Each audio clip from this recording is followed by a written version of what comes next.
yàlla ñu sàkk ca xale maam ga fi kenn gënu kenn waaye nit li ñu bokk tax foog ñu nekk benn léppi ñëpp lu ne ku ne nga ca kon réew mi ci nga bokk te liñ mënta séddoo mooy Sénégal kon moo ñu def fii mbokk rafetul tur fi sa mbalit mi naan ñu mbeddum buur e rafetul sànni sa médi ci canal bi naan ñu mbeddum buur nawet ba ngi ñëw yàlla ndox mi wàcci te bañ a ànd ak lor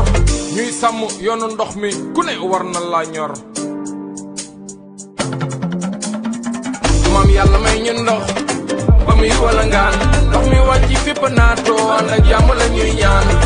onance mu ngi ci fegu jëm nawet yee salaat jàppal ma jàpp mën naa tax ñu mucc ci mënd maam yàlla may ñu ndox ba muy wala ngaan ndox mi wàcci fépp naatoo ànd ak jàmm la ñuy ñaan onance mu ngi ci fegu jëm nawet yee salaat jàppal ma jàpp mën naa tax ñu mucc ci mënd onance sug na ca teel tegi pexe fegu jëm nawet jongir yee salaat réseau bi ndax kaaraanga gi nekk sa wet ñu ci région yëpp di def opération pré-hivernage déboucher canal yi ndax mbënd mi ba ñu tee otage jàppal ma jàpp dafay war kenn ku nekk ci ñun ñu bañ ci sot fépp naatoo ànd ak jàmm la ñuy ñaan onance mu ngi ci fegu jëm nawet yee salaat jàppal ma jàpp mën naa tax ñu mucc ci mënd onance sug na ca teel tegi pexe fegu jëm nawet jongir yee salaat réseau bi ndax kaaraanga gi nekk sa wet ñu ci région yëpp di def opération pré-hivernage déboucher canal yi ndax mbënd mi ba ñu tee otage jàppal ma jàpp dafay war kenn ku nekk ci ñun ñu bañ ci sotti mbalit mbaa suuf te bu sakkee duñu ko muñ ñu dakkal branchement clandestin yi loolu jaaduwul muy garage wala marché ñu bañ ci tabax ci kaw régal yi kondiri ñun ñoo ko bokk nañ ko sàmm waay na ku ne sax ci li ko war mooy jàmmi ñépp waay maam yàlla may ñu ndox ba muy wala ngaan ndox mi wàcci fépp naatoo ànd ak jàmm la ñuy ñaan onance mu ngi ci fegu jëm nawet yee salaat jàppal ma jàpp mën naa tax ñu mucc ci mënd maam yàlla may ñu ndox ba muy wala ngaan ndox mi wàcci fépp naatoo ànd ak jàmm la ñuy ñaan onance mu ngi ci fegu jëm nawet yee salaat jàppal ma jàpp mën naa tax ñu mucc ci mënd bu ñu jubee nawet li yëpp ci askan wi tiit onance a ngi def wareefam mais foog ñenn ñi nekk nit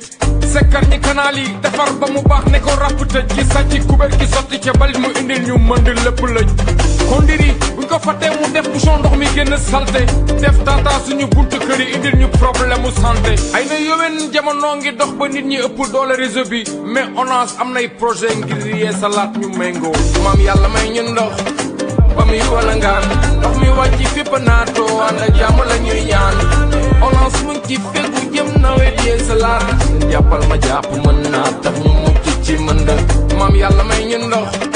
ba muy wala ngaan ndox mi wàcci fépp naatoo ànd ak jàmm la ñuy ñaan onance mu ngi ci fegu jëm nawet yee salaat jàppal ma jàpp mën naa tax ñu mucc ci mënd. Depuis le 1er janvier 2020, Sen'Eau est en charge de la production et la distribution de l'eau dans les zones urbaines et périurbaines du Sénégal. Sen'Eau, l'excellence pour le Sénégal, une référence pour l'Afrique. Une vision qui se décline sous 6 axes stratégiques. Donner l'accès à l'eau à tous. Assurer un service d'excellence. Garantir une performance durable. Faire rayonner le service de l'eau grâce au centre d'excellence. Réduire notre empreinte environnementale et énergétique. Accompagner la carrière de tous, surtout celle des jeunes et des femmes. Après seulement 3 ans d'existence, le défi d'une eau de qualité en quantité suffisante a été relevé grâce aux innovations mises en place par la Sen'Eau et aux nouvelles infrastructures portées par l'État du Sénégal. 98% des Dakarois sont alimentés 24 heures sur 24 avec 260 millions de mètres cubes distribués en 2022. Sen'Eau, c'est une exigence. Nos équipes ont relevé le défi de la qualité avec une surveillance continue de la ressource au robinet des clients pour le respect des normes de l'Organisation mondiale de la santé. Le laboratoire mobile Sen'Eau de Ziguinchor a rendu autonome la partie sud du Sénégal pour garantir la surveillance de la qualité de l'eau. Tous les ans, plus de 15 000 échantillons d'eau sont prélevés et analysés sur l'ensemble du Sénégal avec un taux de conformité en bactériologie de 98,8% et en physico-chimie de 99,7%. L'eau est la denrée la plus contrôlée au Sénégal. Sen'Eau, c'est l'innovation, grâce au déploiement de 2 outils d'aide à la décision. Au point B, pour la supervision de tous les sites de production et du transport d'eau du Sénégal. À Anne, avec le centre Visio, pour la gestion de tous les réseaux de distribution. Grâce à la régénération de plus de 90 forages pour un gain de 15 millions de mètres cubes en 3 ans. Grâce à la refonte de l'usine des eaux du point B avec le renforcement des pompages vers les mamelles, le renouvellement et l'installation de nouvelles vannes stratégiques pour assurer la maintenance sans arrêter l'usine, la sécurisation de l'alimentation électrique et grâce à ces innovations, le niveau de disponibilité des usines a ainsi atteint 98,8%. La relation clientèle continue sa transformation avec Sen'Eau qui a permis de digitaliser la relève, géolocaliser les compteurs, rendre plus accessible le paiement de factures, co-construire avec les associations de consommateurs la nouvelle facture plus simple et facile à comprendre, développer une agence clientèle 100% digitale, Nofly, avec la modernisation des agences de Yoff, Kaolack, Petite Côte et l'ouverture d'une 2e agence à Rufisque.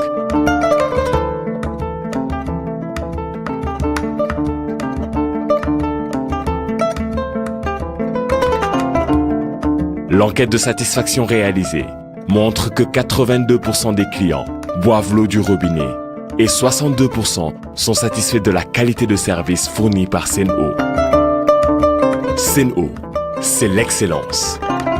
Grâce à notre centre d'excellence, nous sommes un partenaire engagé pour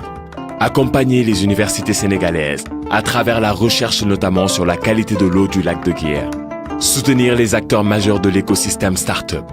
participer à des travaux scientifiques pour la préservation des ressources. Sen'Eau, c'est l'avenir. Depuis février 2021, une formation diplômante et gratuite a été lancée, le Cap Canalisateur Réseau Eau Potable, en partenariat avec le CSFP BTP de Diamniadio et le 3FPT, l'école des plombiers, ambitionne de former d'ici 2025 250 jeunes de 15 à 20 ans, peu qualifiés, en abandon scolaire et sans distinction de genre. Chaque jour, c'est 1200 diambars, des partenaires techniques et institutionnels, qui font de Sen'Eau l'excellence pour le Sénégal et une référence pour l'Afrique. Sen'Eau, eau du Sénégal source. Sen'Eau, c'est l'avenir. Depuis février 2021, une formation diplômante et gratuite a été lancée, le Cap Canalisateur Réseau Eau Potable, en partenariat avec le CSFP BTP de Diamniadio et le 3FPT, l'école des plombiers, ambitionne de former d'ici 2025 250 jeunes de 15 à 20 ans, peu qualifiés, en abandon scolaire et sans distinction de genre. Chaque jour, c'est 1200 diambars, des partenaires techniques et institutionnels, qui font de Sen'Eau l'excellence pour le Sénégal et une référence pour l'Afrique. Distribution. Grâce à la régénération de plus de 90 forages pour un gain de 15 millions de mètres cubes en 3 ans. Grâce à la refonte de l'usine des eaux du point B avec le renforcement des pompages vers les mamelles, le renouvellement et l'installation de nouvelles vannes stratégiques pour assurer la maintenance sans arrêter l'usine, la sécurisation de l'alimentation électrique et grâce à ces innovations, le niveau de disponibilité des usines a ainsi atteint 98,8%. La relation clientèle continue sa transformation avec Sen'Eau qui a permis de digitaliser la relève, géolocaliser les compteurs, rendre plus accessible le paiement de factures, co-construire avec les associations de consommateurs la nouvelle facture plus simple et facile à comprendre, développer une agence clientèle 100% digitale, Nofly, avec la modernisation des agences de Yoff, Kaolack, Petite Côte et l'ouverture d'une 2e agence à Rufisque.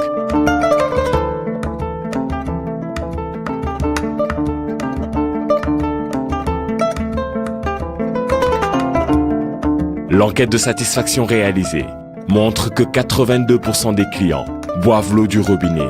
et 62% sont satisfaits de la qualité de service fournie par Sen'Eau. Sen'Eau, c'est l'excellence. Grâce à notre centre d'excellence, nous sommes un partenaire engagé pour accompagner les universités sénégalaises à travers la recherche notamment sur la qualité de l'eau du lac de Guiers,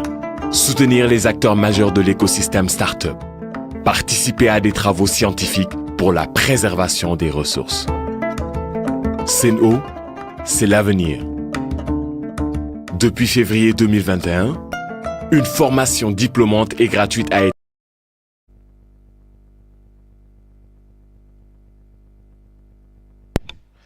bon asalaamaaleykum wa rahmatullahi taala wa barakaatuhu maa ngi leen nuyu di leen ziar di leen jaajëfal kenn ku nekk fi nga nekk mu fekk la fa jox la loxo nuyu la ziar la jaajëfal la bu baax a baax di am mbégte retrouver leen comme ni ngeen ko xamee seen chaîne Baatu Dëgg TV peut-être que y a beaucoup de choses qui sont déroulées ci journée tey bi yoo xamante ni peut-être ñu bëri il se pose beaucoup de questions bon ñun nag en ce qui nous concerne on va d'abord primo ñëw ci yenn info yi secondo donc déglu ci koo xamante ni aussi xam-xamam màcc na jëm ci wàllu li nga xamante ni moom la ñuy liir donc dañ tàmbali suñu kàddu ci nuyu déjà les xalif généraux muy Touba muy Tivaouane muy Medina Baye muy Léona Niassène muy Yoff muy Daxaba muy la famille omarienne muy église bi donc ñu ngi nuyu ñëpp di ziar ñëpp di jaajëfal ñëpp donc ci liñ jëm waxtaane ko tey bis jiitu mooy les décisions du Conseil constitutionnel parce que il y a pas une décision il y a eu 2 décisions du Conseil constitutionnel dans l'une des décisions on donne prérogative au président de la République pour le choix de la date dans l'autre décision répondant aux interpellations de Mame Boye Diao et consorts le Conseil constitutionnel a choisi une date donc bii 31 bii ki war a tànn date bi tànn na date muy le 24 donc qu'est-ce qu'il y en est réellement au vu du droit sénégalais nous allons le dire ak ñi nga xam ne seen xam-xam màcc na jëm ci loolu te it teewlu ngeen assemblée nationale la loi portant la loi d'amnistie bi nga xamante ni ça a été adopté par l'Assemblée nationale du Sénégal donc loolu dañ ci ñëwaat dañ ñëw ci le premier ministre Amadou Ba qui a été remercié par son excellence le président Macky Sall et nu mu tudd sax le ministre de l'intérieur bi nga xam moo nekkoon Maître Sidiki Kaba a été nommé premier ministre de la République du Sénégal donc yooyu yëpp nañ ci ñëw donc ak ay waxtaan yu leer donc parce que souvent Sénégal moom doo bàyyi noonu rek mu dem voilà donc gis ngeen yéen ñëpp bi ma la mujjee envoyé donc dafa am document boo xam ni nu mu tudd le Conseil constitutionnel dafa ñëw di indi fi ngay commencer bi ma la mujjee envoyé voilà ay image la donc le Conseil constitutionnel fii bu ngeen seetloo affaire numéro 45/E/24 la A59E24 donc ci décision boo xam jël na ko muy wax di tontu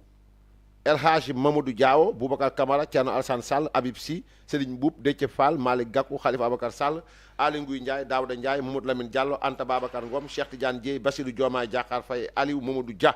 candidat à l'élection présidentielle bii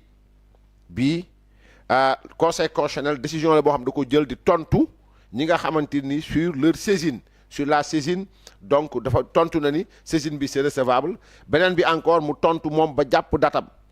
datam ne donc bi ma mooy bu mujj bi donc décide la date du scrutin de l'élection présidentielle est fixée au 31 mars 2024 mooy fi mbir décide da ngay dem ci kayit yi mooy fi signature yu nekk donc décide donc article 1er la date du scrutin de l'élection présidentielle est fixée au 31 mars 2024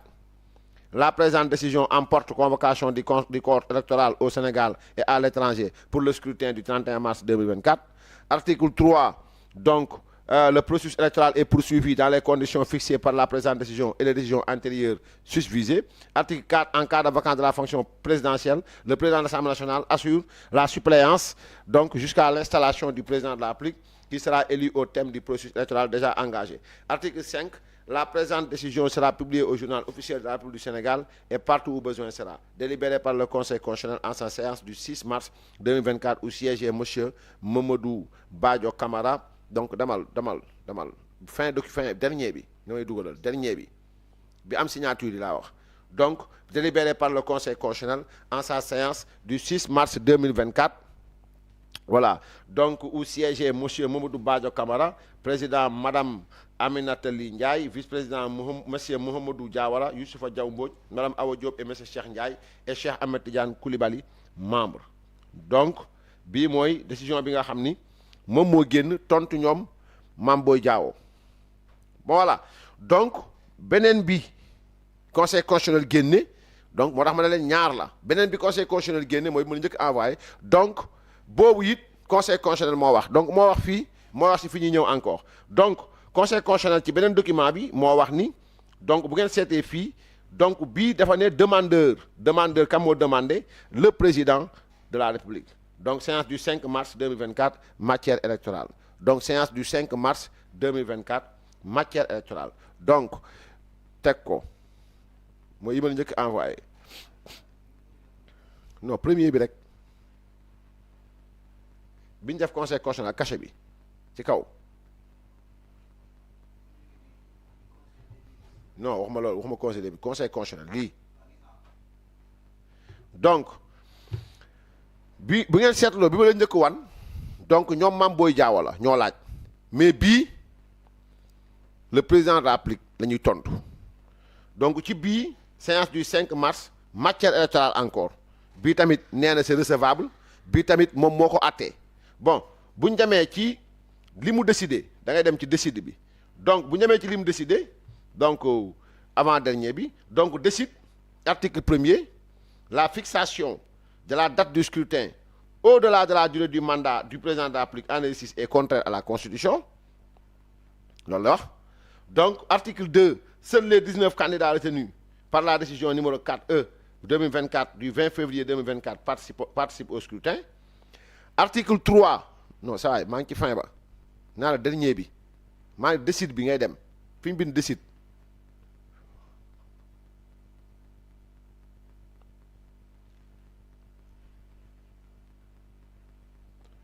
donc fii bu ngeen seetloo fee jàpp na datu 31 fii jàpp na datu nu mu tudd sax xaaral ma envoyé la ñaar yi benn bu nekk comme ça nga tegal ma leen ñoom ñaar non mais day lire décide bi mais même bu bëree il suffit tout simplement de lire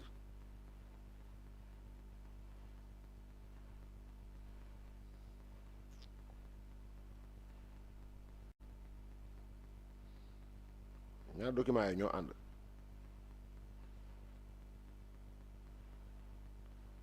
voilà donc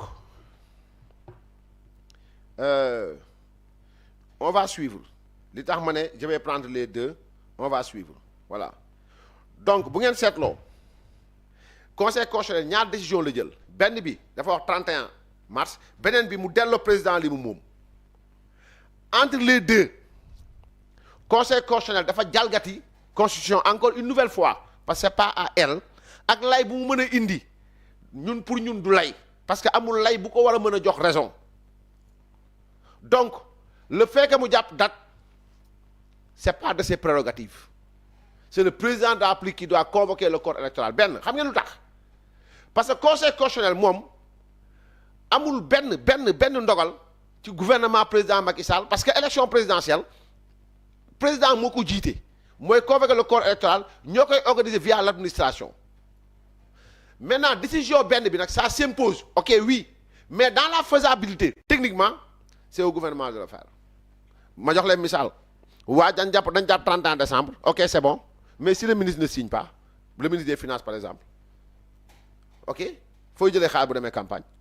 c'est là on est en crise dans ce cas donc président de la République ñëw ci beneen décision ñu jox ko la moom mu jàpp 24 mais ñun au fait dafa am loo xam ni dañ ko bëgg leeral mu leer bu ñu jëlee datu 24 bi c'est impossible datu 24 bi c'est impossible pourquoi parce que la loi électorale l'article LO 129 du code électoral dafa wax ni campagne électorale pour président de la République 21 jours la moo nekk nii ma teg ko ngeen gis ko donc nu mu tudd datu nu mu tudd sax beneen mooy ma la envoyé ci beneen numéro bi donc date nombre de jours campagne électorale 21 jours la 21 jours yooyu LO 129 la loi organique la pour nga modifier ko Assemblée nationale donc bu ñu nee le 24 il faut que ñu wàññi nombre de jours de campagne yi boo ko wàññee décret mënu ko wàññi conseil constitutionnel mënu koo wàññi Assemblée nationale moo ko wàññi parce que c'est une loi organique LO 129 ñu teg ko ñu gis ko donc ça du lii de envoyé naa sa beneen numéro bi da ngay lire article LO 129 yónnee naa la ko donc article LO 129 moo définir li nga xamante ni mooy nombre de jours yi nga xamante ni moom la campagne électorale présidentielle war a am il l'a très bien défini donc moo tax bu dee datu le 24 bi problème boobu mooy posé wu c'est-à-dire que ni l'article LO 129 dit clairement lan la wax dafa ne la campagne article LO 129 la campagne en vue de l'élection du président de la République est ouverte 21 jours avant le premier tour du scrutin article LO la article loi la boo xam ne loi organique la loi organique 129 président de la République Macky Sall mënu koo dindi conseil constitutionnel mënu koo dindi lu dul assemblée nationale moo ko dindi buñ ko outrepassé mooy outrepassé nañ la constitution de ce pays kon donc bu ñëwee le 24 moom mënul nekk parce que pour nga wàññi ko da nga dem assemblée nationale ba pare te fii nga dem assemblée nationale après bi si day gën a wàññeeku donc le 24 moom dañ ko tegee ne parce que président de la République on veut lui imposer que mu rester dans le cadre de la loi ok c'est vrai il doit rester dans le cadre de la loi et dans le respect strict de la constitution de ce pays ok ne ngeen dialogue amul njëriñ ne ngeen consensus amul njëriñ ne président jébbalaat conseil constitutionnel ñu xool ndax moom am na prérogative d'abord bu convoquer élection wala ndax loi organique pour ñu modifier dafa war a jaar assemblée nationale loolu benn la donc tey jii loi organique boobu mënuñu ko changer c'est impossible conseil constitutionnel bu changer loi bi wàcc na yoon président de la bu changer loi bi wàcc na yoon assemblée nationale moo mën a dindi la loi organique portant li nga xamante ni mooy le nombre de jours des élections à 21 jours donc loolu benn la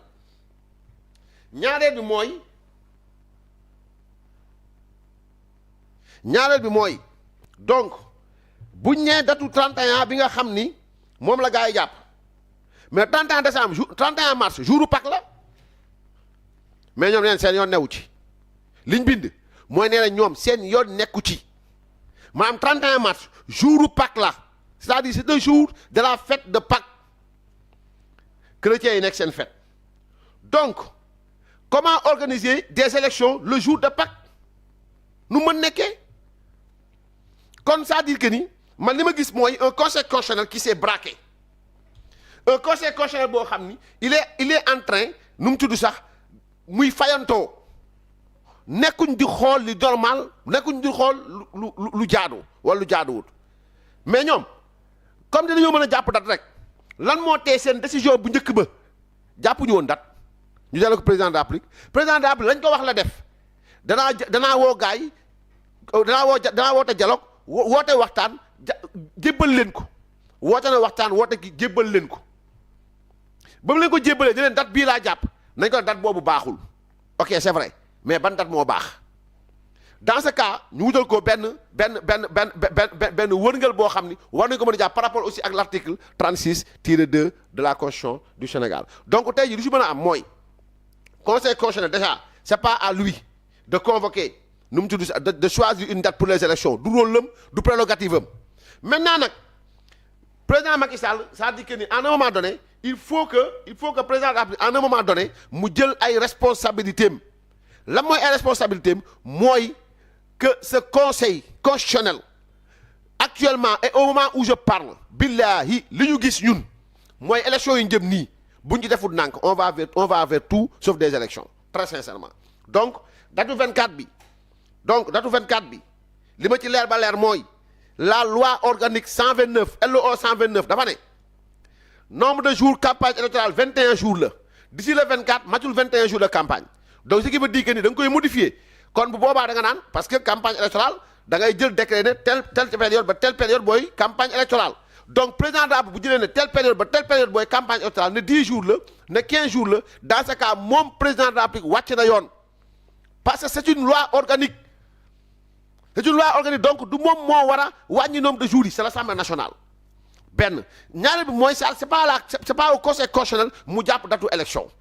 du moom moo ko war a jàpp donc bu kii defee lii wàcc na constitution bu kii defee lee wàcc na constitution donc loolu mooy li nga xamante ni moom mooy ponk bu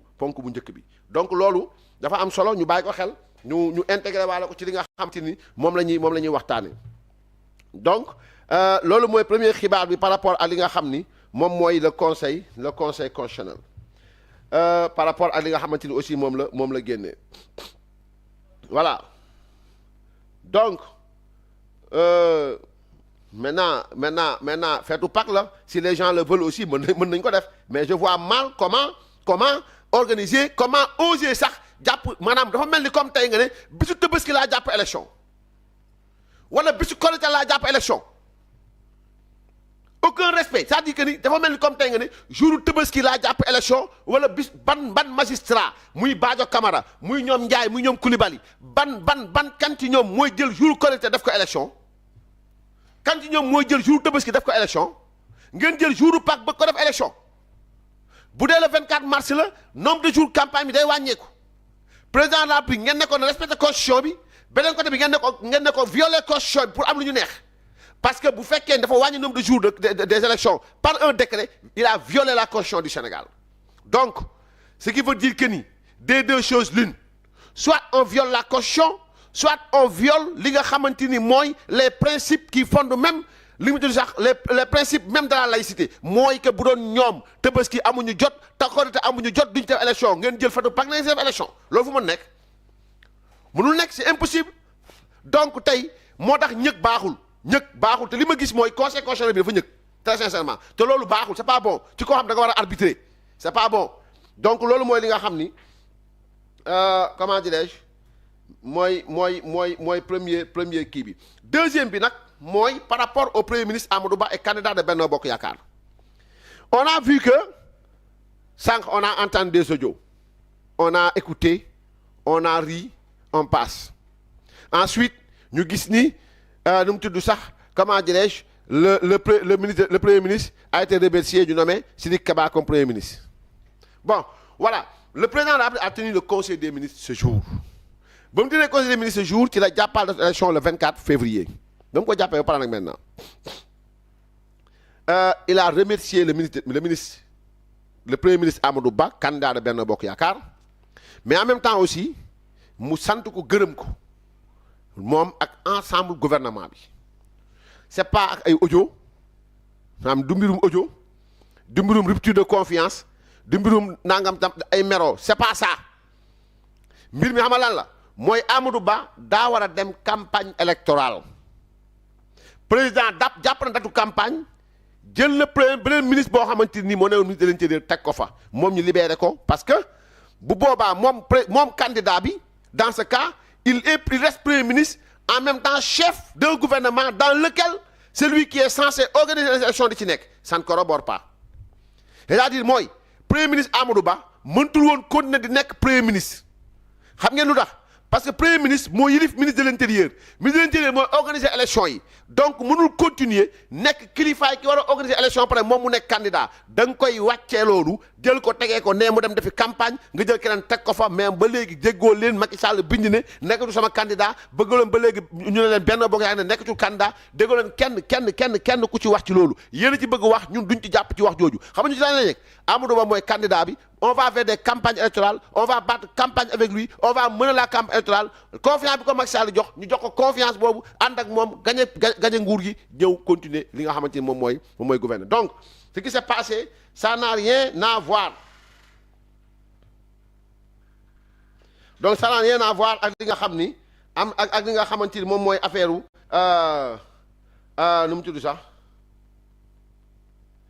Mbaye voilà d'accord il faut savoir qu'on est dans une situation exceptionnelle c'est vrai kon donc bu nekkee dañ nekk situation exceptionnelle dañ war a tegee constitution bi nële loolu nga bëgg wax ci sa commentaire ok nañ tegee constitution ba nële voilà kon conseil constitutionnel amatul njëriñ c'est-à-dire bu ñu tegee constitution bi ne le kon conseil constitutionnel amatul njëriñ parce que moom ci li muy conseiller c'est la constitution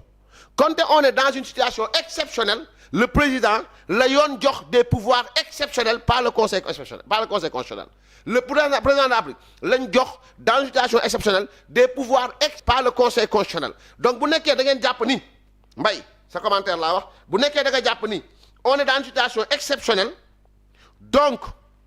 bu nekkee da nga situation exceptionnelle on est plus donc ce qui veut dire que nit waratuñu xool constitution bi loolu nga bëgg wax bu fekkee war duñu xool constitution bi donc conseil constitutionnel nekkam fi amatul njëriñ on donne les prérogatives au président de la République pour mu def li mu war a def donc loolu mooy li nga xamante ni bëggoon naa ko wax par rapport ak commentaire boobu donc li ma bëggoon wax ci premier ministre Amadou Ba daal mooy que à l'endroit des activistes républicains bu leen nit divertir bu leen nit dugal débat boo xam ne du seen bos campagne lañ jëm c'est du sérieux candidat lañ am c'est du sérieux on a l'obligation d'être unis d'être solidaires d'être convaincants mais aussi d'avoir tout le moral requis soyez derrière le candidat désigné par le président de la République information yi ngeen di gis nii ay nit di ko wax ak ay naan diw ak nangam sangam ak ay arrestation ak ni nang c'est des informations yoo xam ça ne se passe que dans la tête de celui qui le dit maintenant il faut être intelligent ay nit mënuñu tirer seen candidat yéen ngeen ko di tirer seen candidat à la fin yéen rek yéenay ñàkk Amadou Ba a été désigné par le président Macky Sall Amadou Ba reste le candidat du président Macky Sall il reste par conséquent le candidat de Benno Bokk Yaakaar maintenant il reste donc par conséquent notre candidat quelle que soit l'issue maintenant de ce qui est en train de se tramer dans ce pays ñun soyons focus sur lenn rek mooy la victoire du candidat au soir des élections présidentielles donc ay mbirum audio moom tegee leen ko ne ça va vous divertir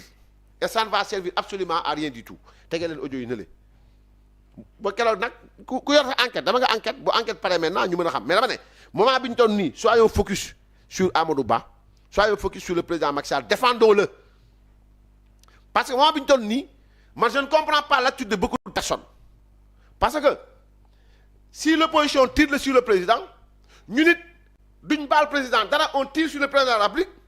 en tirant sur lui on se tire une balle dans la tête parce que yéen bu ngeen muñalul président de la République bu ngeen comprendrewul président de la République ci li muy def bu ñu amul intelligence ci li muy def savoir lire entre les lignes ci li ñuy def boobaa nañ bàyyi activisme tegee ko ne je vous donne un exemple très clair am na ci ñu bëri ci ñun ñii di wax nii ñoo xam ni saaga nit bind ko c'est passible d'une peine am na ñoo xam ni génn nañu ay nangami nit c'est passible d'une peine am na ñoo xam def maanaam c'est-à-dire que ni c'est pas ce que l'on voit wala nangam sangam déedéet une loi d'amnistie est une loi générale gis ngeen tey ñaanuma ko yàlla bu mu am mais tey bu dekkoon yàlla dafa dogal leneen keneen toog régime bu fayantoo la ñuy dem nga yaakaar régime fayantoo bu ñëwee yéen activistes républicains na leen fi bàyyi yéen activistes républicains combien de combats vous avez mené ñaata nit ngeen jàmmar lool ñaata nit ngeen xeexal souvent avec des moyens avec souvent maanaam avec toute la fougue ñooñu bu ñëwee seen kaw la yi njëkk dal xam ngeen lu tax ils vont vous réduire à néant parce que sinon da ngeen leen di sonal maintenant le reste maintenant bon voilà donc il faut être intelligent que ni président de la République bon voilà donc il faut pas laisser ici un pays boo xam ne au lieu ñu dem ci l'essentiel on va être là bon nekk fi di fayantoog di def naka su noonu donc la loi a été votée par l'Assemblée nationale et on félicite le ministre de la Justice parce que gis nga Assemblée nationale dafa bëri ay zèbres quand on dit que ni mën nañ libérer Ousmane Sonko mais en faisant l'abandon de poursuite la ñuy wax bon Guy Marius Sagna ce qu'il oublie en tant que député mooy l'affaire est en instruction c'est pas le procureur ba mu ko jëlee jébbal ko un juge d'instruction la ci pare abandon des poursuites je comprends pas ce qu'il veut dire crime de sang je comprends pas heureusement que le ministre que madame le ministre nu mu tudd sax madame le ministre de la justice a eu à le dire et d'une manière très claire maintenant ñii mën nañ d'accord ñii mën nañ bañ a d'accord c'est vrai man mii je fais partie de ceux-là qui ne sont pas d'accord pourquoi parce que le combat qu'on a mené contre ce gars-là bon voilà donc mais parfois il faut comprendre la posture de son leader et ne pas trop tirer mais quand je vois certains commentaires bon voilà donc il a trahi il a fait ceci il a fait cela bon mel ni ñun dañoo jël rek obnubilé wu maanaam ñu jël rek daan focus ci benn nit rek def ko c'est pas ça parfois combat la mais parfois aussi bon voilà mooy loolu donc li ma mën a wax foofu mooy concernant li nga xamante ni moom mooy comment dirais-je moom mooy li nga xam ni moom mooy nu mu tudd sax moom mooy mbirum élection yi mi ngi noonu le 24 février bi incha allahu taala ñun jàpp nañ ni la loi organique 129 mënul nekk et pour cela on va essayer de faire entrer notre invité comme ça moom mu clarifier le débat ok.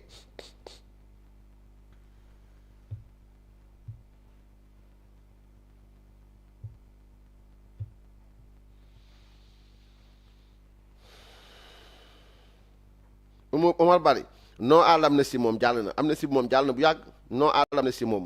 balay boo ngeen bàyyi ko voilà non à l'amnistie moom jàll na bu yàgg ñu ngi nekk ci leneen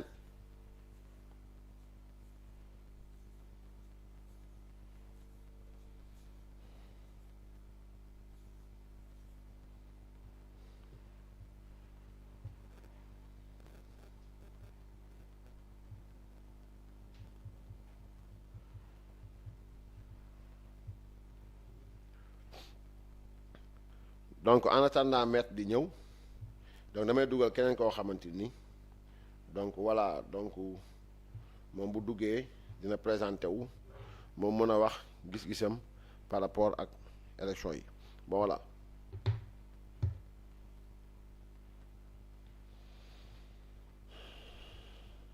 aleykum salaam wa rahmatullah yaa ngi direct de waaw yaa ngi direct ñu ngi lay nuyu di la ziar ñu ngi sant baat warak alhamdulilah. ñu bàyyi la nga présenté wu. wala Moustapha Diakhaté Daaru Salaam. Moustapha Diakhaté ba tey Jaalibatul Maraaxib. Jaalibatul Maraaxib ñu ngi lay ziar bu baax di la jaajëfal bu baax a baax. tabarakallah alhamdulilah. maintenant mu mel ni président jàpp na datu 24. pour élection présidentielle yi fii laaj seen xalaat. waaw man de sama xalaatu démb mooy sama xalaat tey. ndax li may wax démb moom lay wax tey. datu la 24 boobu du dat gënul ci moom gënul ci réew mi. man nag fi ma taxaw ñi mee naa ko ba ca kanam sama borom subhanahu wa taala. datu la 24 boobu gënul ci moom mi ko jàpp te gënul ci réew mi. buñ ko defee waa réew mi yëpp danañ sa ngëm. déet waay jëmmi 2024 bi la ma waxoon ne élection moo ci baaxul. te li ma wax lu ma ñime la lu ma xam la. lu ma xam la. président dafa am lu mu war a bàyyi xel. gis nga conseil constitutionnel noonu lañ ko waxee. waaw noonu lañ koy waxee de. fii ñu toll ñoom ñoo bëgg a taal réew mi. te it am na ñu ne seen ginnaaw ñu xam ne bu baax a baax. ñoom ñu ngi leen tuumaal. tuuma gi setagul. ñu ëppatu ko bëgg a taal réew mi ndax xam ne date bii ñu jàpp nii xam na ne mënul ne non seulement bu dara xewatoon nag ci biir koor gi la. te koor gi dara xaju fi. woor loo xamante ni jaamu yàlla sell ci la ñëpp war a nekk. ñu bëgg ci tëgg ay élection loolu ñàkkee war may koor ñàkk war ma woor weer wi la te loolu warut am ci weer wi. ñàkk wormaal weeru koor la. ñàkk wormaal weeru koor la ak weeru koor li ko suñu subhanahu wa taala fonke. muy rajab ak saxbaan ak ramadan. fukki fan yu njëkk yi fukki fan yu mujj yi ak fukki fan nga dégg li ci matu temps la wax. ñuy nekk di tëgg ak ku ne xam na campagne ak li mu àndal tëgg ak fecc ak fo. campagne moom tëgg la ak fecc ak yooyu moom. loolu nag warumaalut weer wi. weer wi gis nga bu accès Cheikh Mouhamadou Mountakha dañ ci def kësam Tuubaa gi teewlu alxuraan ak xasida lañ ciy nekke. nit ñi taluñu ay campagne. nañ dellu ginnaaw ci li ñuy def président na jël ay responsabilités ñu koy jigéen ñoo koy yàqal man du ma wax lu ma xamut. ndax bokkuma cee kenn bàmmeel. liggéeyal na Sénégal liggéey mu rafetlu kenn mësu defal Sénégal. te li ma wax nag jàmm rek lay am nag. jàmm rek la ca des nag aw fitam la ak sauver Sénégal fi mu toll nii conseil constitutionnel ñoo bëgg a taal Sénégal. ak ñi nekk seen ginnaaw. te ñoo ne sëñ Ba ñoom ñëpp la ñuy dénoncé nag ndax ñoom réew mi ñor nag. réew mi ñor. kenn ñoruñu réew mi ñor réew mi ne président dafa na ko ba pare nag. buñ bàyyi kenn du ko yàq. ñoom tuumaal nañ leen ñoo bi ko nag bëgg a naxasal nit ñi bëgg a dàpp ay datu la 31 la 24 loolu daa maa ne. doy na waar. wallahi alazim mënul ne. te buñ ko defee Sénégal yëpp danañ ko rëcc danañ sa jëm te élection mënu ci am man moom sama baat teg kaw. 2024 élection mënu ci am. te ñi xam dara li ma la wax ñi xam dara. xam nañ élection mënu ci am. lu yàlla dogal na nga bëgg ko forcer bëgg ko dogal nag da ngay sonal sa bopp. sonal sa njaboot sonal ñi nga nekkal. li wax sama ndajoor laloo. li may wax ni lu ma xam la élection mënta am 2024. ku ko jéem it réew mi dana sa ngéem. dana sa ngéem lii laa la waxoon mooy li may waxaat. wallaay. conseil constitutionnel nag na Sénégal yëpp xam ne ñoom ñoo bëgg a jaxase réew mi. ci ay manipulation lañ nekk. ay doomu aadama ne ñoom tuumaal nañ leen ger. ñëpp dégg ñu war a lijjanti loolu ñuy jàpp ay tat yoo xamante ni bëgg a naxasal nit ñi. ak soi-disant yenn journalistes yi. yow nag ma mën a seere ci yàlla ni nitu dëgg nga. jërëjëf. te xam naa ne réew mi la ñor. jërëjëf. seexaloo ma lem de. seexaloo ma lem damay waxal tey yàlla tax lu ma wax ëllëg ma xam naa ko xam. wallaay dëgg réew mi nañ ko bàyyi xel waaye nag ku fi bëgg a yëkkat aw ay bu ko fi andi. ay waddu la mucc mukk sa kaw de këpp waat. wallaahi. loolu moom ma la ko suñu baax. ok gënul de. xam nga jafe-jafe ji muy am mooy dëkk bu mel ni Touba. boo ne dañ fiy def élection dañ fay voté ci jour ci bisu weeru koor. mooy duñ ko fa def. kenn woote wut kenn du woote ji. kenn woote julli ñuy weeru koor bernde lañ ci xam jaamu yàlla jaa ngi ci alxuraan jaa ngi ci xasaay. dimbali ci néew ji doole yi loolu lañ ci xam. élection mënu ci am. ñàkk a warmaal weer wi weesuwul loolu nag. weesuwul loolu am na loo xamante ne ñun ay doomu aadama lañ ay Sénégal du li ñuy jëpp donte ñëpp ay kër diine lañ. catholique yi ñu ngi woor. seen bisu Korité sax lañ jàpp la conseil constitutionnel jàppoon beneen date bi muy 31. warmaal luñ leen nag. warmaal luñ leen nañ leen warmaal. warmaal luñ leen warmaal luñ yëf catholique yi warmaal luñ jullit ñi. kenn lañ ci warmaalul. man nag li may moom man Sénégal laa faral. waaw président it laay défendre parce que nit ñaa ngi naa ma li tax nga bàyyi ba jeexamal ko man leen déedéet. jigéen bu toogee ba lekkal ba taagal nit ñi lekk ba suur. boo doo ko wax li nga toog daan naqari jaraw lakk président jaraw lakk la toll. neex na bari na fi la toll ak Sénégalais yi. neex na bari jooju nag bu mu bàyyi saay si di ko yàqal. te ñi koy yàqal ñu ngi ciy peggam. ñu ngi ci ay peggam. ñaare fan ñett di nga dégg coow lu bari lii mal ko wax. incha allah. daal di nga dégg coow lu bari na takk fii tam ca xam ni am na ñaan suñu borom ku yàlla dimbali la. président man maa gën a néew ci doomu aadama yi waaye wallahi alazim li ma ko defal suñu borom du ko neenal. barke Cheikhul Khadim. du ko neenal na takk ndigam te conseil constitutionnel bi su ko mënee tas mu tas ko dañuy ñoo bëgg a yàq réew mi. ñeneen ci ginnaaw conseil constitutionnel ñu ko jige lañ. ñu ko jige lañ. na am fulaam am faydaam sauver Sénégal liggéey rek mu ak yi ak ayam bu ko kenn yàqal. bu ko kenn yàqal li ñuy def yëpp dañuy manipuler nit ñi. bu njëkk ñu doon naan waa kër nanga mais conseil constitutionnel ñoo am ndëkk yi yeneeni candidat pour bëgg a taal réew mi. lii ma la wax mooy la am. jërëjëf. bu mu ko nangu nag bu mu ko nangu. ñu ngi koy ñaanal yàlla ko suñu borom subhanahu wa taala sàmm. jërëjëf amiin waay amiin. hasbiyallahu la ilaha illa huwa tawakkal wa rabbul azim. amiin yaa rabbi amiin. la hawla wala quwwata illa billahi al-azim. amiin yaa rabbal alamin amiin. bismillahi la dama si seen fadwaay ko fiir wala sama wa sama halim. amiin yaa rabbi suñu borom sàmm ko sàmm njabootam te sàmm Sénégal. amiin waay amiin. képp ku fi yéen aw ay woowee yàlla la këpp sa kaw. amiin yaa rabbi amiin. ci barke Màkka Madina Munawwara barke Tuuba Njaaréem. amiin waay amiin. jërëjëf sëñ Moustapha Diakhaté Daaru Salaam sëñ Moustapha Diakhaté Jaalibatul Maraaxib sant nañu baax a baax gërëm nañu jërëjëf donc au-delà de tout man je vois pas comment on peut organiser ay campagnes électorales ci biir weeru koor ça c'est autre chose voilà waxatuñ ñu ne déeta waay gën a bisu Pâques nañ dem élection jouru Pâques jouru Korité jàmbur kan ci Sénégal ci juge bu nekk Sénégal mu nekk conseil constitutionnel mooy nangu bisu Korité wala bisu Tabaski nga jàpp ci élection kan amul parce que jour élection le matin imam mi ngi jumaa ji di xutba nit ñi nga julli ñun ni ñu amee suñu bis dem jumaa di julli chrétiens yi noonu lañu amee seen bis labbe bi dem jiite leen ñoom ñu julli seen julli organiser élection ci yow leer na la yàlla xam bu doon sa diina yow doo ko nangu mais ma foi man je me demande dans le conseil constitutionnel est-ce que sax am na chrétien bu fa toogoon est-ce qu'il y en a parce que man il faut ma xoolaat ko parce que lii c'est grave xaaral ma xoolaat ko parce que il faut ñu xool ñi signé ci affaire bi ñan lañu bon xaaral ma xool ko imam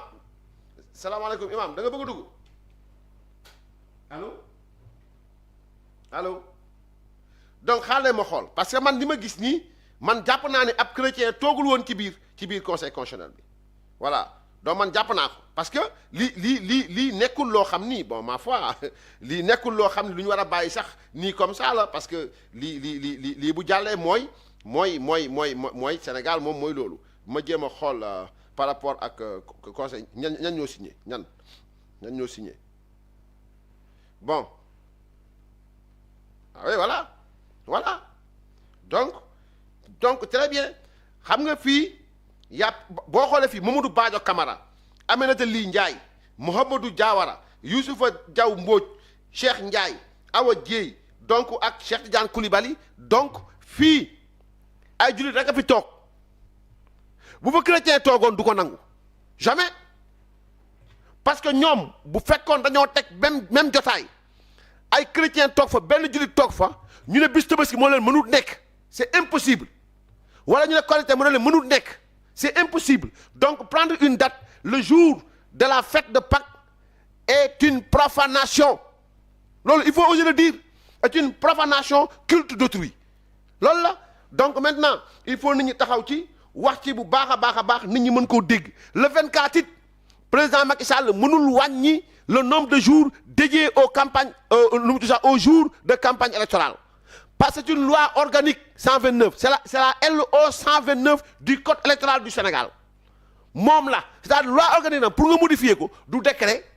du conseil constitutionnel assemblée nationale moo koy modifier donc l'assemblée nationale doit être saisie dans ce cas d'espèce donc pour les deux cas noonu la demee donc mi ngi noonu donc loolu mooy li nga xam ni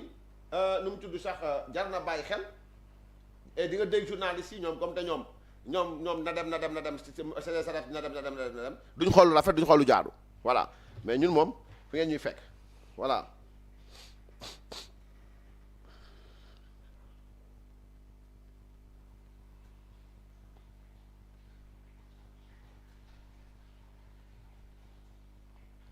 Fally Sagna, oui,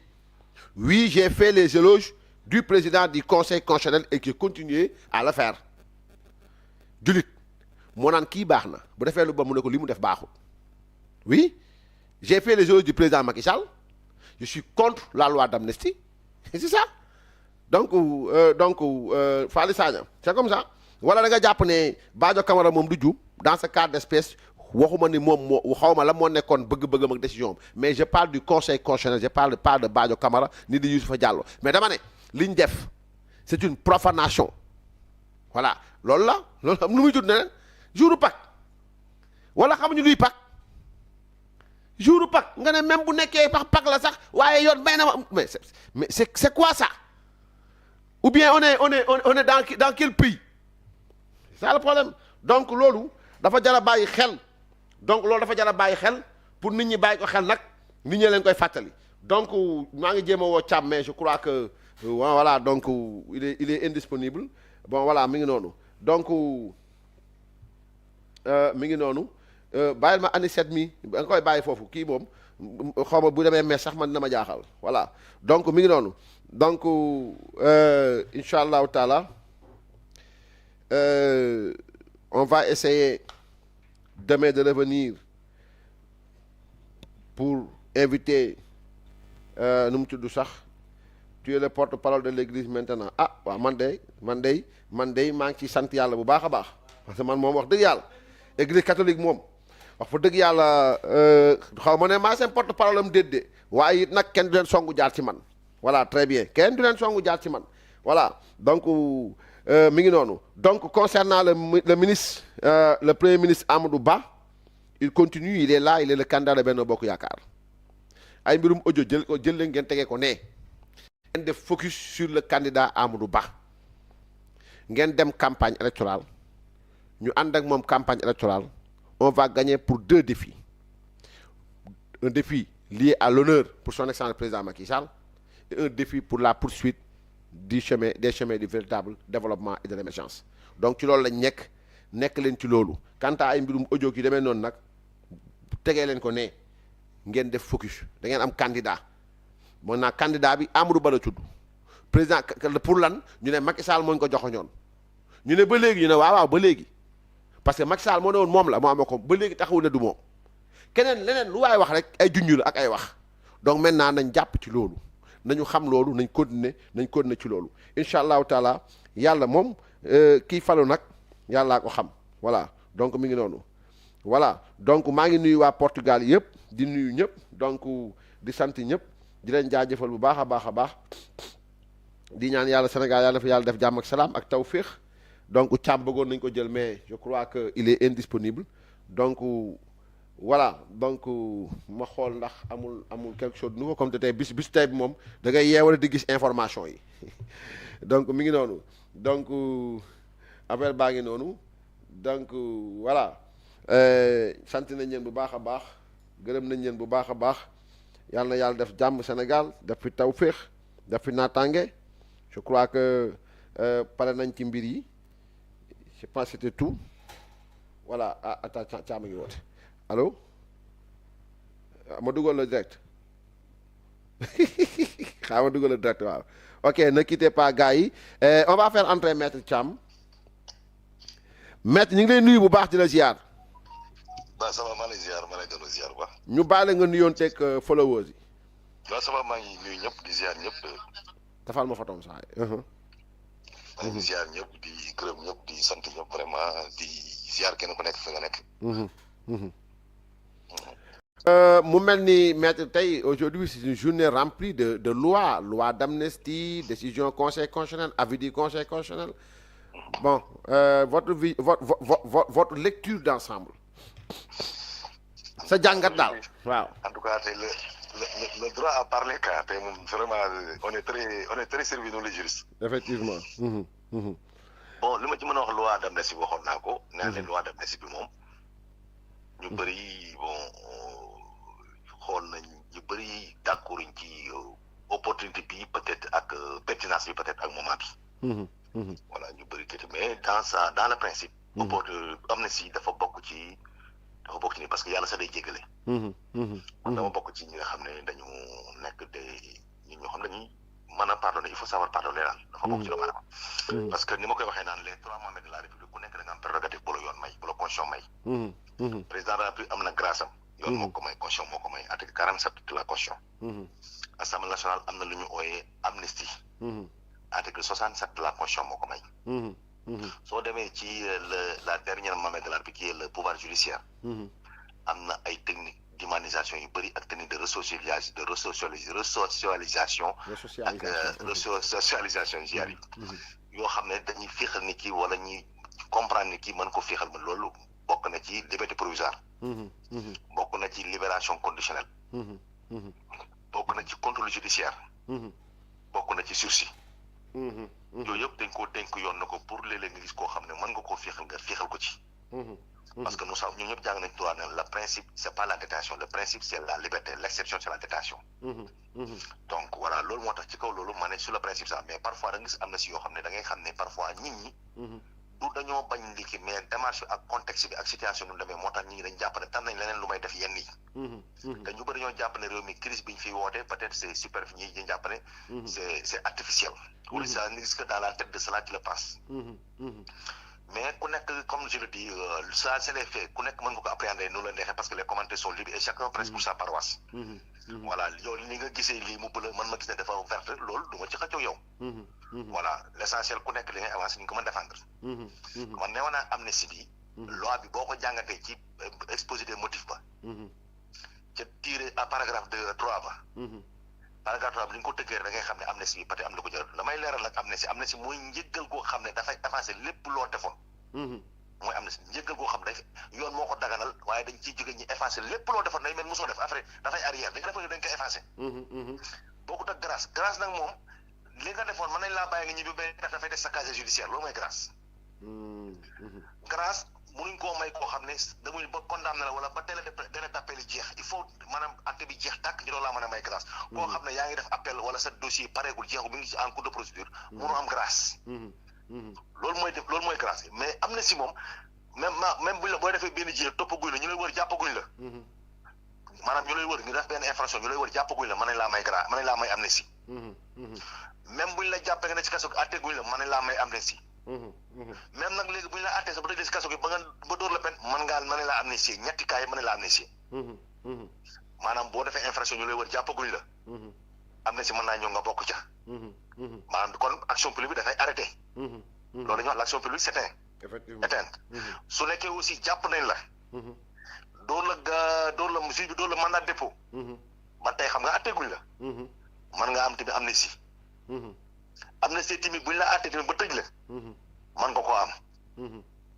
waaye loi bi boo xoolee bi ñu ko tëjee daf ne buñ la tëjul la wax soo xoolee ci article 1 bi daf ne buñ la tëjee buñ la tëjul waaye ñu doon ci ne dafa am li ko appelle ay déchéance ne am lu ñuy wax incapacité léegi buñ demee ci texte bi dem joxoñ fu ñu wax Ousmane Sonko mais xoolal lu ñuy wax déchéance jamono at yi passé kan lañ fi waxul déchéance fan at yi passé moom ban leader politique lañ fi jàppal yi passé moom kan moo fi am incapacité at yi passé moom kon est-ce que Ousmane Sonko tudduñ ko ci waaye neexu cee génnee de dama ne tudduñ ko ci liyaaruñ ko ci waaye neexu cee génnee moo tax ma ne amnistie bi ba ma demee scientifique ma ne amnistie bu doon 5/5 la am na ko moom 3/5 bi waaye Ousmane Sonko moom 2/5 bi xaw ma ne 3/5 bi nag xam naa peut-être régime beeg yooyu ñoom ñoo ko moom wala peut-être dem naa sabana peut-être mën naa nekk FTS yi parce que FTS ñoo doon ci terrain bi ñàkkul am na ay peut-être ay njuum dañu def seen wàllu liggéey ñi ñu filmé ko yooyu maintenant am na ñu laal ne est-ce que gars yi mën na leen yóbbu CPI ou pas CPI dafa compétence yi infraction ñuy wax ñett yi maanaam ay torture yu garaaw ay sévices ay crimes contre l'humanité crime de guerre ak génocide ci yooyu la gën a ay yooyu parce que Sénégal dafa ratifié li ñuy wax benn convention de Genève ak de Vienne de convention yoo xam ne yenn infraction yi boo ko defee dafay am imprescriptible lay am infraction bu ne une infraction est imprescriptible mooy bi fépp pour deewoo dañ lay topp fekk dee rek mooy tax ñu bàyyi la topp maanaam infraction yi amul fi muy fay amul délai de prescription amul léegi nag c'est parfois dafa am yenn problème yoo xam bu amee ci dëkk su nekkee waa dëkk ba daf ne nañ bàyyi tribune àttekat yi nekk ci dëkk ba ñu enquête ko àtte ko su nekkee nag waa dëkk ba enquête duñ ko àtte ko état ba mën na koo jébal CPI état ba fa nekk moo gën a gaawati tout comme aussi képp koo xam ne laal la da nga cee gaañu sa yaram wala nga gaañu sa alal wala nga gaañu ci physiquement ñu éliminer ni physiquement sa mbokk su la neexee mën ngaa saisir CPI boo amee ay dossier léegi nag état bi nag moom xam nga enquête amul procès amul léegi nag état bi nag bëgg a jël infraction yi amnistie ko pour rey yëpp mu ne infraction buñ amnistie mooy infraction boobu dañuy enlever ce qu'on appelle le caractère délictuel de l'infraction maanaam l'infraction est tuée dans l'œuf su doon fœtus la infraction bu doon fœtus la ma ne dañuy dafa am interruption comme fœtus quoi ma ne dafa am IVG quoi je comprends comprends nga effectivement maanaam léegi nag ñu ne ci biir loolu noonu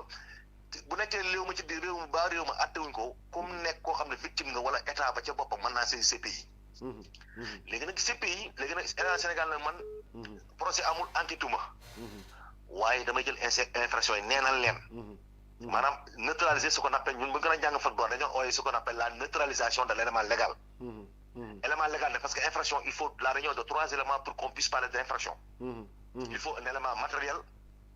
élément intentionnel ou élément moral ak élément ñu ooyee élément légal la réunion de ces 3 éléments là constitue ce qu'on appelle une infraction donc bu ci manqué rek infraction amatul léegi nag bu ñu demee élément légal bi kon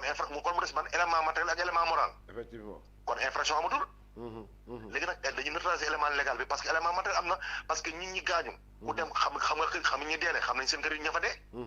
loolu matériellement c'est pas constatable effectivement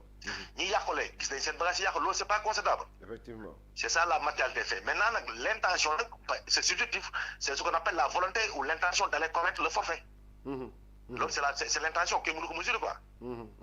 voilà léegi nag ñu ne CPI ndax dina compétent léegi état bi nag moom damay naxasal infraction yi waaye nag attention su ëllëgee am na benn victime bu jógee fi war nga dem CPI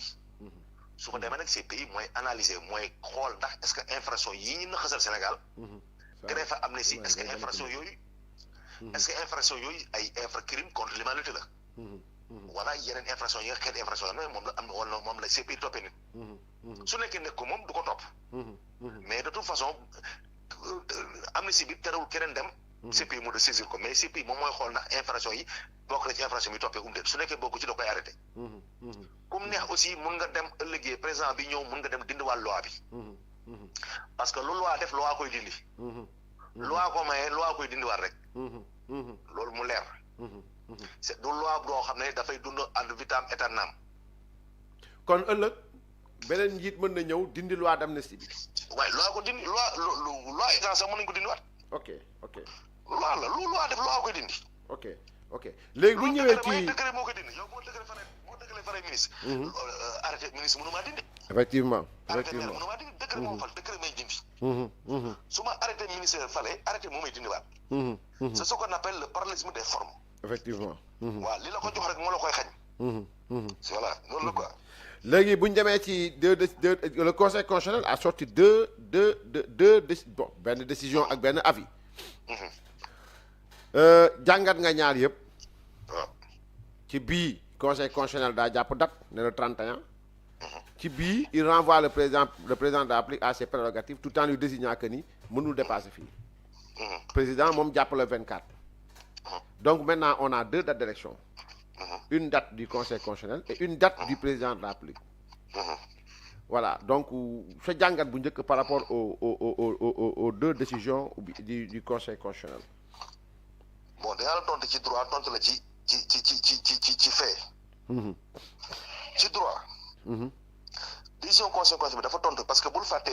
ñoom Mame Boye Diao les candidats yi nga xam ne dañoo bokk élection déclarée officiellement par le conseil constitutionnel ñoom dañoo demoon saisir conseil constitutionnel waxoon na ko pour mu wax ci vacances président moom it dem jël moom it avis après bi dialogue bi pare mu jël dem demander conseil constitutionnel avis laaj ko xalaatam bi ñu defee dialogue pare jàppale la date du 2 juin ak mandaam dafay jeex lan la ci xalaat conseil constitutionnel lan ko la ma la waxoon ci décision ba ma rendoon le 15 février bi passé moom laa lay waxaat sa mandat mënul weesu le 2 avril parce que loolu dafay violer article 27 de la Constitution ak 103 de la Constitution mu rappelé ko moo tax élection yi il fallait nga rappelé wu ko deuxièmement ci biir décision bi président laaj avis mu ne ko ba tey ci affaire u vacances may wax noonu waxoon naa la ba tey vacances yi mënul jàll parce que mënoo dépasser mandat bu dépassé rek 2 avril da ngay dugg ci ñu dugg ci ce qu'on appelle violation de la Constitution te amul benn loi test spécifique bu la ko may pour nga dépasser le 2 conseil constitutionnel na ko léegi amul expressément benn loi bu la ko may pour nga war a dépasser le 2 fi sa mandat yem voilà na loi ak constitution may la ko kon foofu laa koy yemale bon bi loolu amee ne ko gis naa la bi ma la baralal sa loxo nga dem toppatoo laa lay maye délai comprendre li ma la waxee maye délai yow parce que maye délai mooy nga organiser élection yi balaa sa date mais gis naa la defoo bon conseil benn nag dama gis na ci benn affaire dafa mel dafay defante décision defante la génnee defante man ci li ma sama seetlu ci fond bi daal bien que ci yi xaw naa ànd ak moom ci ni mu motivé mais ci décision benn ñoom bi mu rendre ci ñoom candidat yi ñoom Mame Boye Diao dafa am fu xam ne du ma d'accord ak conseil constitutionnel mi ñëw dem tànn date bi mu tànn d'accord ci ak moom non d'accord ma ci ak moom parce que ku nekk dafa am parce que conseil constitutionnel ci décision yi passé nee na décret bu président jëlati boo xam ne dafa laal mbirum élection nationale maanaam élection présidentielle élection législative man conseil constitutionnel maa ci compétent cour suprême compétent wutul mu évoque ce qu'on appelle plénitude de juridiction man nangul ko tey décret bi président jël tey pour convoquer le corps électoral électoral su nekkee candidat yi nekk élection candidat yi choisi 19 candidats yi mën nañu ko attaqué su ko promulgué oui parce que décret la effectivement c'est attaquable moo dëgg conseil nee na depuis décret bu laal mbiri élection yi moom moo ci compétence su boobaa bi pas du conseil cour suprême la ñu ko yóbbu mais conseil constitutionnel moo ko yóbbu parce que conseil constitutionnel nee na léegi dëgg bépp décret bu laal élection cour suprême compétent wul moom moo compétent léegi même les 1/10 des députés aussi mën nañu ko attaqué waaw parce que le temps candidat yi mën ko attaqué parce que les candidats ont la qualité pour attaquer pour demander le conseil constitutionnel am nañ toujours légitimité moo tax gisoo heure bu ñu déposé conseil constitutionnel da leen topp du leen wax mu ko dama da ngeen a incompétent wala amu leen qualité bi toujours da leen tontu parce que dañoo ils sont des candidats deuxièmement fi ma d'accord conseil constitutionnel mooy fi mu waxee ne ba am nga article am nga article code non yoruma code bi fii tey bon article boo demee ci article 63 mais dafa wax ne le décret du fixant la date du scrutin c'est un décret qui fixe la date du scrutin loolu la wax kay loi laay wax de loi waaw kon ba pare mu ñëwaat ci ci article L0 maanaam LO loi organique article 137 mu ne les élections sont convoquées par décret publié au journal officiel waaw conseil constitutionnel moom ñoo moom di fixé date élection yi parce que dafa ne président bi ba mu ne ko baral sa loxo baral loo mu dem jël ko mais conseil constitutionnel moom loi moo ko tënk ni mu tënkee président de la République ni président bi amul droit jàggite yoon conseil mooy amul droit jël lu ko yoon mayul parce que ku gis ci code électoral bi fu yoon waxee conseil constitutionnel ko yaa war a jàpp date élection yi na ko wax pourquoi kon la date bi 15 bi passé ba mu génne élection yi lu tax jàppalu borom boppam date mu dem administration dam la ngeen waxtaan kon koy moo yàggal ñi ci àll bi lu ko jël responsable jàpp date bi man lu laa jàpp dama jàpp ne man le conseil constitutionnel ici bu fixé date dafay outrepasser ses prérogatives effectivement parce que ni bi mu ne président de la République amoo benn droit bu yokk si bopp mandat amoo droit wàññi sa bopp mandat parce que constitution bi da la ko tere article 27 da la ko tere article 103 tere la ko conseil moom it article L 63 du code électoral ak article 103 L loi organique LO 137 daf ko tere conseil constitutionnel décret la wax il parle de décret pas de décision décret la wax léegi na moo conseil constitutionnel wax moom fan lañ gis ci code électoral wala constitution bi fu ñu ne c'est le conseil constitutionnel qui prend la date des élections qui fixe la date des élections effectivement c'est une prérogative dévolue au chef de l'État léegi à supposer que date bi mu jël moom jàpp na dal président jàpp na tam kan moo organiser élection yi le président l'administration administration moo organiser élection yi administration bu ko neexee mu bañ a dox ci date conseil constitutionnel loolu dañ di problème ankay parce que DG ministre de l'intérieur mu organiser élection yi fan la bokk bokkul ci état bi ankay DG bokk ci ministre de l'intérieur ankay ak yeneen administration yooyu kan mooy choisir les présidents des bureaux de vote du préfet ak sous-préfet léegi suñu banquee seen baaraam date bi conseil constitutionnel pour date bi conseil constitutionnel choisir su nekkee administration dafa tànk ay liggéeyul ci date boobu nag ci date bi président liggéey na ñoom qu'est-ce qui va se passer est-ce que conseil constitutionnel mën naa obligé administration mu jël date bi mu des élection date bi mu choisir moom mënu ko amul moyen yi amul moyen yu forcer administration ni le ministre de l'Intérieur ni la DG parce que mu leen forcer donc dama jàpp ne baax nañu wax dëgg te yàlla tax gis nga droit dama koy répéter ba ñuy déggaat ko la finalité du droit c'est de régler des problèmes et non de créer des problèmes si le droit est là pour créer des problèmes ce n'est plus du droit ma bant ko ci lox bu nekkee yoon dafi nekk pour créer ay problèmes tuddutul yoon dañ ko créer pour mu régler société bi pour jafe-jafe yi mu tinki ko bañ na ko léegi les gens parlent de droit économique un droit qui n'est pas là pour donner des sanctions pénales ou des sanctions nangam un droit qui crée l'économie un droit économique fa la ñuy jëm léegi fa la ñu nekk léegi droit qui crée les business effectivement mais en société aussi dans la vie politique c'est le conseil constitutionnel qui a la prérogative de régler la vie politique l'activité politique et les institutions mais yàqee bi su politiciens yi dajee am ay problème ba dajee waxtaan mais doo leen gunge ankay looy métti doo leen gunge encadrer leen mais il faut leen s'encadrer mais il faut pas envenimer les choses étant donné qu'ils sont considérés comme des sages exactement sage kay mooy mag day defar mag xam nga mag lu muy def ñun sa Saalum lu ñu woowee mag dañ naan mag sa loxo bi dañ ciy téye puso bii nga téye ci éponge puso bi pour ñaw loolu xotteeku éponge bi pour lu tax nga fomp mais conseil bi c'est un conseil constitutionnel qui crée plus de problèmes qu'il en résout. Man, je comprends plus la finale du droit actuellement au Sénégal. ah dana waar daal. mais maître par rapport aussi à la date du 24. Allô. On a vu que le corps électoral est convoqué le 24 mars par le président de la République. Donc là aussi, ça, bon, le 31, le conseil constitutionnel n'a aucune prérogative pour convoquer le corps électoral. Mais aussi, si on a date, le président a le projet de décret, parce que c'est un décret, donc fixant la date des élections pour le 24 mars 2024. Dans ce cas de figure, on va diminuer le nombre de jours, le nombre de jours de campagne électorale. Est-ce que, selon les dispositions du code électoral, c'est possible juridiquement? Tu violes l'article L0129 du code électoral. L'article L0129 du code électoral, c'est une loi organique. Lan mooy loi organique mooy loi boo xam ne sax président bu ñu ko defalee assemblée voté ko. Président mënu ko promulguer te laajul conseil constitutionnel ndax xalaatam ndax ànd dëppoo naag suñu charte réew mi wala dëppoo wut ak suñu charte réew mi. Loi organique. suñ ko voté ba pare. bala koo président promulguer. daf ko war a déférer devant le conseil constitutionnel. conseil ko xool ko ndax loi bi dëppoo naag charte réew mi wala dëppoo naag charte loolu ñu koy loi organique. bokkut ak loi ordinaire. Loi ordinaire contrôle boobu jaru ko. Pour voir les lois organiques ont une valeur constitutionnelle. D'accord. Ok. Légui nak yow article article LO 129 bobu moy wax ne la campagne présidentielle dure 21 jours. C'est conséquence bañ ko voté conséquence lañ ko yob conséquence ne dëppoo na charte léegi ñu acté ko def ko ci bi. Président mënu ko violer par le ay waxtaan ak taf yëngal dañ wàññi délai yi non conséquence tamit mënu ko wàññi.